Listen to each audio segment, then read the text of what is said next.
अगर आपने नात खानों तसल्लियों से ये नतीजा खस कर लिया है कि जो मर्जी करते चले जाओ, हम रसूलुल्लाह के, जन्नत रसूलुल्लाह की, मैदान माशर में पहुंचेंगे, फरिश्ते कहेंगे कौन है भाई, सुन्नी है?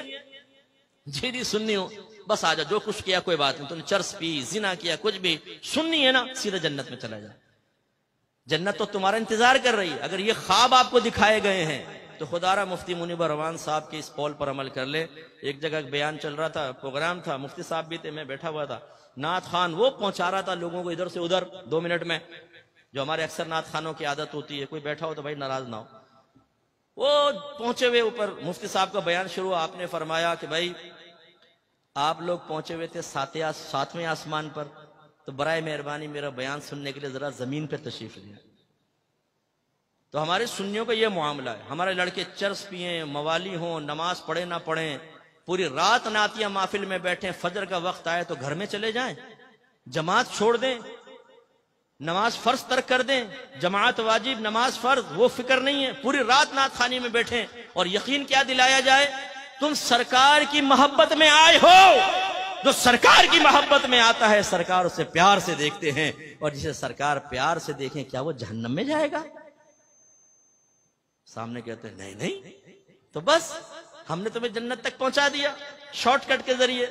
ये खामखा तालीम हासिल कर रहे हैं, ये नमाज पढ़ रहे हैं, ये रोजा रख रहे हैं, ये गुनाह से बच रहे हैं, ये बेचारों को तो पता नहीं। नात खान के पास एक अजीम शॉर्टकट, 1 मिनट में आपको सीधा जन्नत का रास्ता दिखाकर, फरिश्ते भी कहेंगे कहां गया वो, नात खान के दामन में वो छुपकर सीधा जन्नतुल फिरदौस के आला मकाम पर वहां बैठ के हूरों के साथ चाय पी रहा है 2 मिनट में। भाई इस ख्वाब की दुनिया से बाहर निकल आए। आप पे और मुझसे बड़े सहाबा किराम आशिक रसूल थे, उनकी कोई एक मिसाल ऐसी बताएं कि उन्होंने नबी करीम के फरमान सुनने के बाद एक कान से सुना, दूसरे कान से निकाला, और उन्होंने ये अर्ज किया हो माज़अल्लाह कि आपका बनाया हुआ मायार ठीक है, या आप अपने पास रखें, लेकिन हम ये कहते हैं कि आपकी मोहब्बत हमें जन्नत तक पहुंचाएगी, लिहाजा इन तकल्लुफात की जरूरत नहीं, हम वैसे जन्नत में पहुंच जाएंगे। है कोई साहबी ऐसा? नहीं। वो इश्क में कामिल व अकमल थे, तो किस वजह से थे कि उन्होंने नबी करीम की इताअत की। आज हमारे सुन्नी नारा लगाते हैं गुलामी रसूल में मौत भी कबूल है, जो होना इश्क मुस्तफा तो जिंदगी फजूल है। फिर एक दूसरे को देखते हैं कैसा लगा नारा, दूसरा कहता है वाह क्या नारा लगाया तुमने यार, ब्लड सर्कुलेशन तेज हो गई। अच्छा भाई कर ले तेज। अब ये नारा भी लगा कि गुलामी रसूल में दाढ़ी भी कबूल है, क्योंकि सरकार ने फरमाया दाढ़ियां बढ़ाओ, मुझे छोटी करो, और यहूदियों की सूरत मत बनो। ये नारा लगा गुलामी रसूल में बाकायदा इल्म दीन सीखना भी कबूल है, कि आपके नबी ने फरमाया तलबुल इल्मी फरीदतुन अला कुल्ली मुस्लिम, इल्म का हासिल करना हर आकिल बालिग मुसलमान मर्द और औरत पर फर्ज है।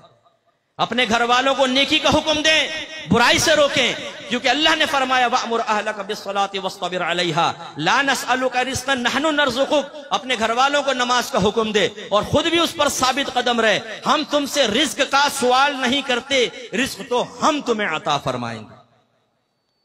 या अय्युहल्लज़ीना आमनू क़ू अनफुसकुम व अहलिकुम नारा वक़ूदुहा अन्नासु वल हिजारा। वो मैंने आयत पहले भी आपको सुना। तो करें अपने घर वालों की इस्लाह। बीवी पड़ी फजर में खर्राटे ले रही है, शर्म हया नहीं है कि बीवी को उठाओ।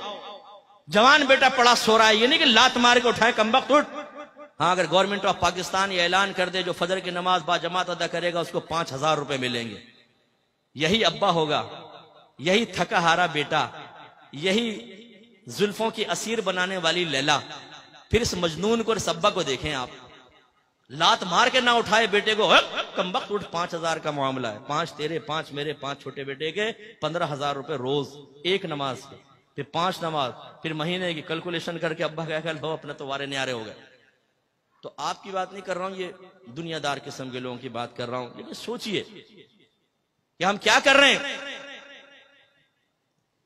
इसी तरह ये नारा लगाएं कि गुलामी रसूल में हर गुनाह छोड़ना भी कबूल है, क्योंकि मेरी वालिदा सैयदा आयशा सिद्दीक़ा रज़ियल्लाहु तआला अन्हा कहती हैं कि नबी करीम सल्लल्लाहु अलैहि वसल्लम अपने जात की खातिर कभी किसी से इंतकाम नहीं लेते थे, लेकिन जब कोई अगर अल्लाह की नाफरमानी करता तो सरकार उससे इंतकाम लेते थे।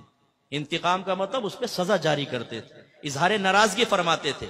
अगर आप ये समझते हैं कि नात खानी में बैठने के बाद मैं नमाज़े कज़ा करूं, मैं लड़कीबाजी करूं, मैं सेक्स चैट करूं, मैं पोर्न वेबसाइट के विजिट करूं, मैं गंदी हरकतों में मुलव्वस रहूं और सरकार मुझे मोहब्बत भरी निगाहों से देखें, तो ये आपकी खाम ख्याली। नाफरमानी और मोहब्बत रसूल जमा हो सकती है, इसका इनकार नहीं है। शेख अब्दुल मुहद्दिस देहलवी रहमतुल्लाह अलैह फरमाते हैं कि नाफरमान अपने दिल में मोहब्बत रसूल रखे, ये मुमकिन है, लेकिन फरमाया वो मोहब्बत रसूल में नाकिस है। इसलिए कि मोहब्बत रसूल का तकाजा ये है, महबूब का तकाजा ये है कि महबूब के कहे पर चले। लोग तो अपने महबूब के लिए उस्तादों को छोड़ देते हैं, लोग तो अपने महबूब के लिए एकेडमियों को छोड़ देते हैं, लोग तो अपने महबूब के लिए उस्तादों से बदतमीजी के लिए तैयार हो जाते हैं।